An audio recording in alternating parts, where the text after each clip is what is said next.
Chapter 1. January 2001, Central High School. I don't like Alyssa Miller, Drew thought, scowling as he waited for the teacher to stop talking. His eyes skated over the object of his disapproval. I suppose, objectively, that there's probably nothing wrong with the girl.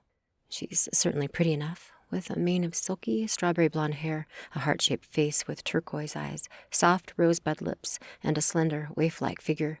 Not that I've been looking, of course. No, there's just something about her personality that rubs me the wrong way.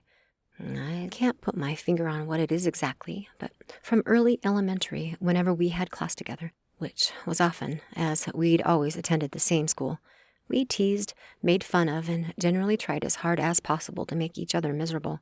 And now, as seniors in high school, our stupid AP English teacher is assigning us to work together on a major project that will count for a quarter of our semester grade. It's bad luck, really. How did the two of us, only us, both end up being absent on the day when groups were selected? And what a project it is!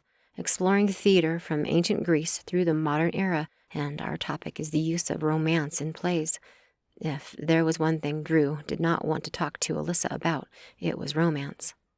"Mrs. Thompson," he begged, and his voice, he noticed, was no longer pitched for whining. The deep tone sounded collected and professional. Good. "Mrs. Thompson, can't I please with Adam and Jamal instead?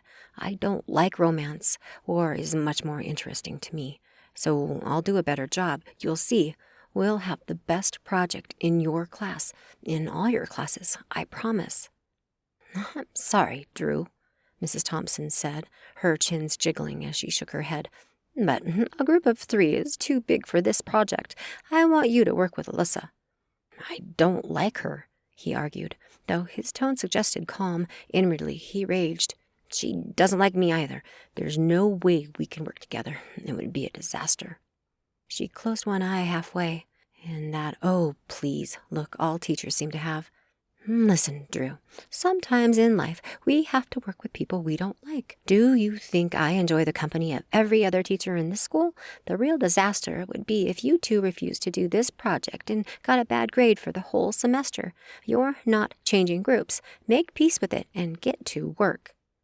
Muttering under his breath, Drew returned grumpily to the desk where Alyssa was sitting, along the wall under a large poster of a bear with paws over its face, groaning about forgotten homework.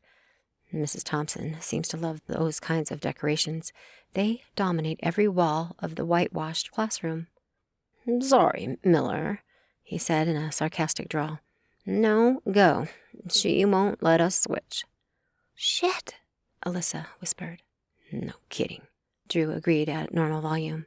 "Well, I don't know about you, but I'll be damned if I get a bad grade in this class. We'll have to make it work somehow." She leaned her head against the wall in defeat. "I guess I need a scholarship pretty bad, so I have to keep my grades up and pass the AP exam too." Drew didn't respond. "I'd like a scholarship," he thought, "but I probably won't need one. Dad can afford to send me to college if I live at home, but since my first pick is in town, that will be easy."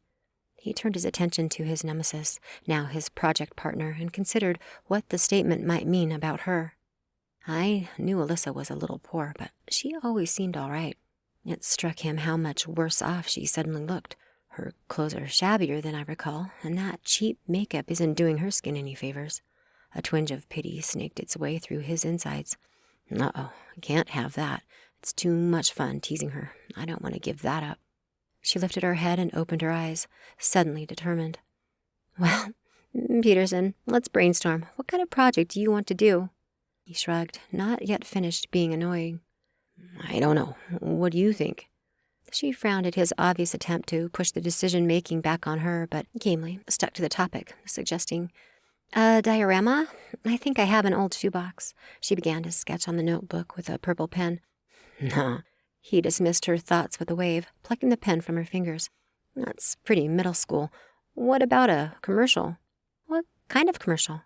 she asked in a hard voice, narrowing her brilliant turquoise eyes. He grinned at her annoyance. She didn't appreciate the middle school comment.